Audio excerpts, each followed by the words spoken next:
Народот одлучи, процесот на десоросоизација отпочнува. Оваа реченица со која завршува партиското соопштение, објавено на 13 јануари, уште еднаш недвосмислено потврди дека така наречената десоросоизација е во врвните приоритети на агендата на ВМРО ДПМНЕ. Според најавите, а и одредени конкретни активности на некои институции, на удар ќе бидат организациите и поединците кои добиваат финансиска поддршка или на друг начин соработуваат со Фондацијата Отворено општество Македонија. Партијата во ист стил продолжи вчера, кога објави соопштение со наслов СДСМ и Сорос се најголемите душмани на независното новинарство и граѓанските иницијативи во Република Македонија. СДСМ и Сорос се гробари на така наречениот граѓански сектор, создавајќи мрежа на марионетски невладини организации кои се слепи послушници на наредбите кои ги добиваат со цел креирање тензии и зголемување на влијанието на Сорос во државата.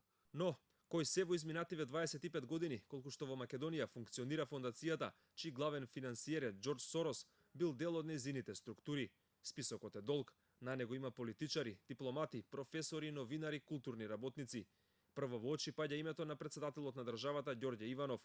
Тој бил член на управниот одбор на Фондацијата Отворено општество Македонија од 2002 до 2004 година. Иванов ја извршува председателската функција веќе 8 години и во двата изборни циклуси беше избран како кандидат на ВМРО ДПМНЕ, за чии политики цврсто стои. За целиот овој период најголема врева во јавноста предизвика неговата одлука за аболиција на 56 лица поврзани со аферата прислушување, која предизвика масовни улични протести, во кои настрада неговата канцеларија во центарот на Скопје. Дел од провладините медиуми оваа информација ја пренесоа под насловот "Хулиганите на СДСМ и Сорос ја демолираа канцеларијата на Иванов".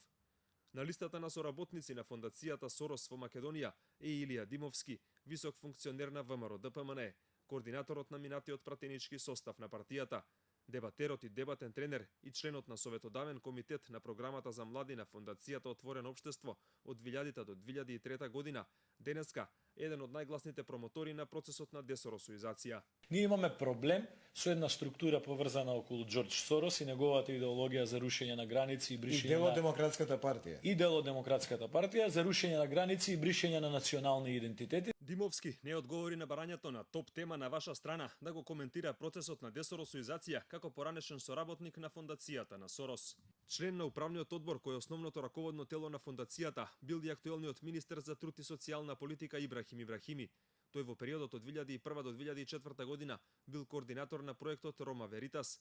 Ибрахими доаѓа од партијата Сојуз на ромите на Амди Бајрам, еден од најверните коалициски партнери на ВМРО ДПМНЕ во изминатите 10 години. Ибрахими стана министер на крајот на декември, откако Фросина Ременски согласно политичкиот договор ја напушти функцијата. Веднаш стана актуелен со тоа што го поништи незиното решение за промена на раководството на ССМ и го прогласи Живко Митревски за единствен легитимен председател на синдикалната организација. Уште еден висок функционер во партијата на Амди Бајрам бил во редовите на Сорос во Македонија. Станува збор за Реџеп Али Чупи, кој бил член на управниот одбор, вработен и стипендист на Отворено општество Македонија. Али Чупи во моментов е директор на управата за развој и унапредување на образованието на јазиците на припадниците на заедниците. И дел од високите функционери на ДУИ имаат конекции со Фондацијата на Џорџ Сорос во Македонија. Градоначалничката на Тетово, Теута Арифи, била член на управниот одбор. Поранешниот вице-премиер за евроинтеграција Фатмир Бесими пак од Фондацијата користел стипендија за докторски студии во Обединетото кралство.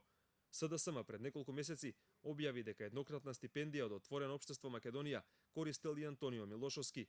Милошовски на последните избори ја предводеше кандидатската листа на ВМРО ДПМНЕ во петата изборна единица и беше еден од говорниците на протестите пред ДИК, од каде Груевски ја најави десоросоизацијата.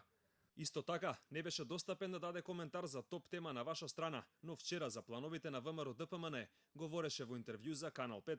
Ќе почнеме многу поотворено да ги соопштуваме фактите кои што можеби некој ги забележал, не ги забележал или не ги знае, а тоа е дека Сорос има политичка агенда во Република Македонија.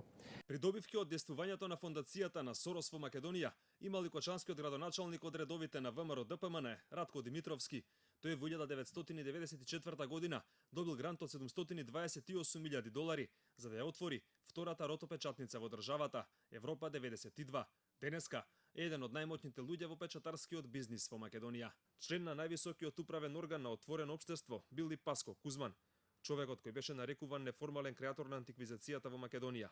Поранешниот директор на Управата за заштита на културното наследство важеше за близок соработник на Груевски се до јули 2013 кога беше уапсен како дел од случајот Фаланга 2. Беше осуден на 3 години затвор за злоупотреба на службената положба.